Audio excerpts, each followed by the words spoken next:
KR அவர்களை அன்புடன் அழைக்கிறோம்.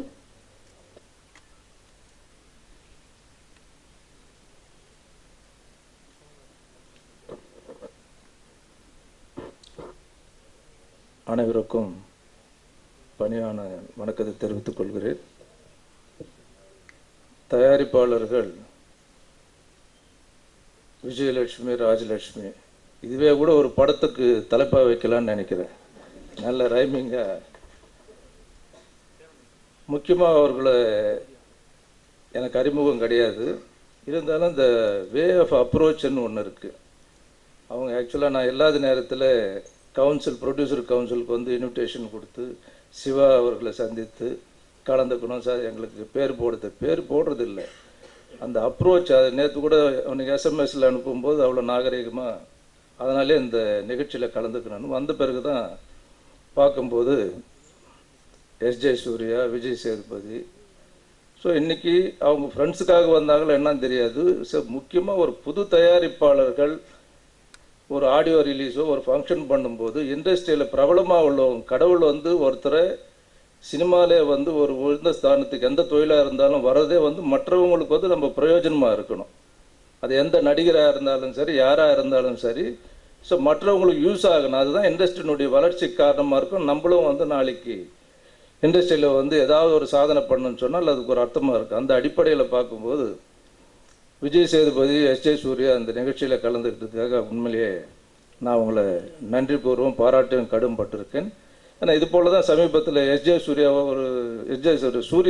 நடிகர் சூர்யாவை ஒரு சம்பந்தம் இல்லாத, அவர் நடிக்காத ஒரு படத்துக்கு வந்து வர சொல்லும்போது உடனடியாக ஓகேன்னு சொன்னார். அது சில நேரத்தில் ரொம்ப கஷ்டம். இந்த ஆட்டிடியூடு வந்து ஆர்டிஸ்ட்டுங்களுக்கு அந்த பெருந்தன்மை வரணும். செய்யும்போது நிச்சயமாக புது தயாரிப்பாளர்களுக்கு ஒரு நம்பிக்கை வரும், ஜெயிக்கலாம் நம்ம பின்னாடியும். இந்த அளவுக்கு என்ன விளம்பரம் வந்து இன்றைக்கி வந்து ரொம்ப ரொம்ப ரொம்ப முக்கியமான ஒரு ப்ரமோஷன்ன்றது. எந்த அளவுக்கு நீங்கள் படம் எடுக்கிறதுன்றதே வந்து என்னை பொறுத்தளவுலும் ஒரு 40% தான். ப்ரொமோஷன், எக்ஸிக்யூஷன் இதெல்லாம் தான் ரொம்ப இம்பார்ட்டண்ட்டான ஒரு விஷயம். தயாரிப்பாளர் தயவுசெய்து அது நீங்கள் யோசிக்க வேண்டியது. ஏன்னா படம் முடிக்கிறது இப்போ வந்து காசு இருந்தால் படத்தை முடிக்கலாம், டெக்னீஷியன்ஸ் கோஆப்ரேட் பண்ண படத்தை முடிக்கலாம், அதில் ஒன்றும் பிரச்சனையே இல்லை. ஆனால் அதன் பிறகு செய்ய வேண்டிய விஷயங்கள், முக்கியமாக திரையரங்குகள், நல்ல திரையரங்குகள், நல்ல டேட்டு, இதெல்லாம் வந்து கவனத்தில் செய்து நீங்கள் கவுன்சில் அதுக்காக தான் இருக்குது.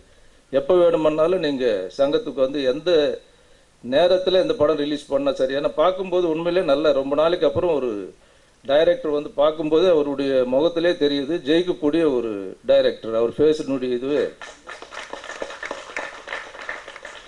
அதுக்கப்புறம் அவர் கூட டெக்னீஷியன்ஸ் வந்து கௌரவிக்கணும். மேடையில் சில பேர் வந்து மறந்துடுவாங்க அந்த எக்ஸைட்மெண்ட்டில். அது மறக்காமல் எல்லாரையும் வர வச்சு அந்த கௌரவம் பண்ணி இந்த ஆட்டிடியூட் வந்து நிச்சயமாக அவருடைய வெற்றிக்கு வந்து ஒரு அறிகுறி. ஸோ அதில் சந்தேகமே கிடையாது.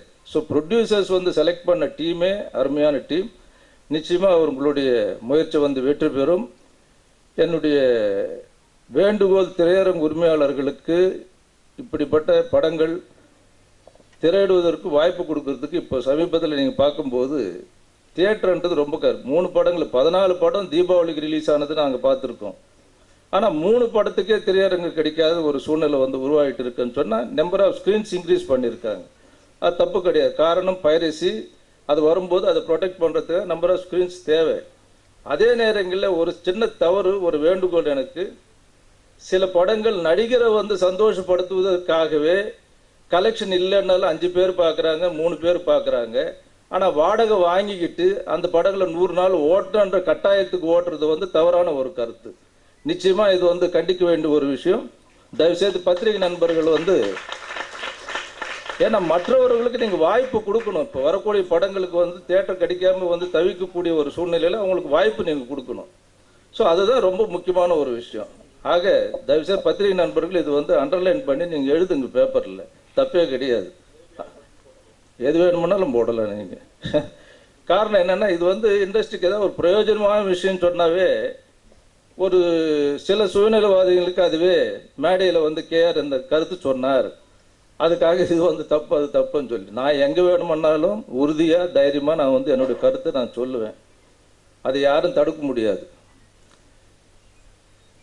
அதுக்கப்புறம் அசோக் ரொம்ப நாளாக நான் பார்த்துக்கிட்டு இருக்கேன், அருமையான நடிகர். அதே போல் மது, அவங்க மதரெல்லாம் எனக்கு நல்ல ஃப்ரெண்ட்ஸு. ஆர்டிஸ்ட்டும் வந்து நீங்கள் தயவுசெய்து வந்து கொஞ்ச நாள் ஆயிருக்கலாம், 2 வருஷம் 3 4 படம் பண்ணிருக்கலாம், 10 படம் பண்ணியிருக்கலாம்.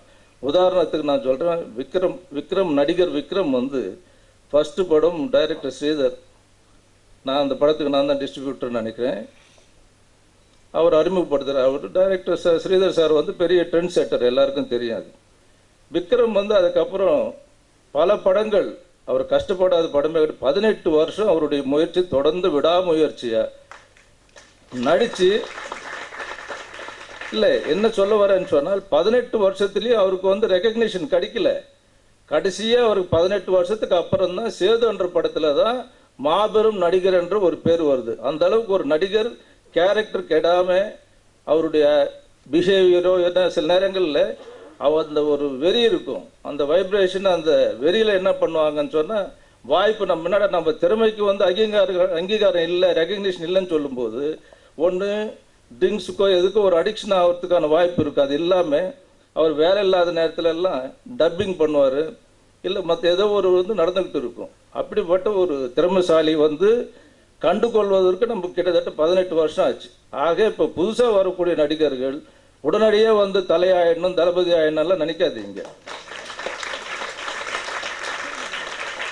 ஏன்னா விடாமுயற்சி, உழைப்பு இருக்கணும், அதே நேரத்தில் டெடிக்கேஷன், சின்சியாரிட்டி, அந்த பிஹேவியர் வந்து ரொம்ப இம்பார்ட்டண்ட். அதெல்லாம் நீங்கள் எடுத்துக்கிட்டிங்கன்னா ஜெய்சங்கரை பற்றி பழைய நடிகர்களுடைய ஆட்டிடியூடு, அவங்க பிஹேவியர் எல்லாம் வந்து நீங்கள் வந்து படிக்கணும். சில புக்ஸ் எல்லாம் படித்து எப்படி வந்து அவங்க இத்தனை வருஷம் இருந்தாங்க மார்க்கெட்டில், இதெல்லாம் ரொம்ப முக்கியம். சம்பளத்தை வந்து கேட்கறது இல்லை, கதையை கேளுங்க. காதல் சொல்ல ஆசை இருக்கலாம், ரொம்ப பேருக்கு கதை சொல்லவும் ஆசை இருக்குது, ஆனால் யாரும் கேட்கறது இல்லை. ஸோ மியூசிக் டைரக்டர் எனக்கு ஞாபகம் இருக்குன்னு நினைக்கிறேன், ஃபஸ்ட்டு அவங்க தமிழ் இண்டஸ்ட்ரியில் தான் ட்ரை பண்ணிக்கிட்டு இருந்தாங்க. அவன் ஃபாதரோடவா இல்லை சித்தப்பாவான்னு தெரியல, சித்தப்பாவா வந்தாங்க. மியூசிக் வந்து போடும்போது நான் விரும்புகிற என்னுடைய நண்பர் எடிட்டர் லெனின், டைரக்டர் லெனின் சாரும் என் கூட இருந்தார். இவங்க ஃபஸ்ட்டு மியூசிக் போடும்போது ஒரு சின்ன பொண்ணு வந்து இவ்வளோ பிரமாதமாக வந்து மியூசிக் வந்து ஃபஸ்ட் டைம் ஒரு லேடி இன்ட்ரடியூஸ் பண்ணலான்றது எனக்கு எப்பவுமே இந்த நாவல்ட்டி ரொம்ப பிடிக்கும். யாராவது அறிமுகப்படுத்தணும், செய்யணும். ஏன்னா நம்ம இந்த இண்டஸ்ட்ரியில் வளர்ந்ததுக்கு நம்ம நன்றி கடனாக செய்கிறது, ஏதாவது நம்மளுடைய தொழிலில் வந்து ஒரு அறிமுகப்படுத்துறதுன்றது எனக்கு ரொம்ப பிடிச்ச விஷயம். அப்போ உங்களுக்கு ஒரு 1000 ரூபாய் அட்வான்ஸ் கொடுத்தேன், மறந்துட்டாங்களா என்னன்னு தெரியாது. ஆனால் அவங்கள என்னால் பயன்படுத்த முடியல. அதுக்கப்புறம் வேறு காரணங்களால் வந்து அப்படி மிஸ் ஆச்சு. அவங்களை இப்போ சந்தித்தது வந்து உண்மையிலே நல்லா இருக்குது. இப்போ மேடைக்கு நாகரிகத்துக்காக சொல்லலை, அவங்க மியூசிக் கேட்கும்போது அந்த மியூசிக்கினுடைய அக்வஸ்டிக்கும் ஒன்று அருமையான அக்வஸ்டிக், ஆனால் அந்த பஞ்சு, அந்த மிக்சிங் இருக்குது, வார்த்தைகள் வந்து தெளிவாக வந்து கேட்கணும். மியூசிக் வந்து மியூசிக் டைரக்டருங்களுக்கு ஒரு கெட்ட பழக்கம் என்னன்னா, அவங்க மியூசிக் மட்டுமே கேட்கணும்னு நினைப்பாங்களே தவிர வார்த்தைகளை பற்றி கவலைப்பட மாட்டாங்க. ஆனால் அந்த விஷயத்தில் ஸ்ரீலேகா வந்து அருமையாக மிக்சிங் பண்ணியிருக்காங்க. மியூசிக்கும் பிரமாதமாக இருக்குது, கோரியோகிராஃபி நல்லா இருக்குது. எல்லா டெக்னீஷியன்ஸுக்கும் என்னுடைய வாழ்த்துக்கள். இந்த படம் நிச்சயம் வெற்றி பெறணும். வெற்றி பெறுவதற்கான எல்லா வாய்ப்புகளும் இந்த படத்தில் இருக்கின்றது கூறிக்கொண்டு வாய்ப்பளித்துக்காக நன்றி கூறி விடைபெறுகிறேன்.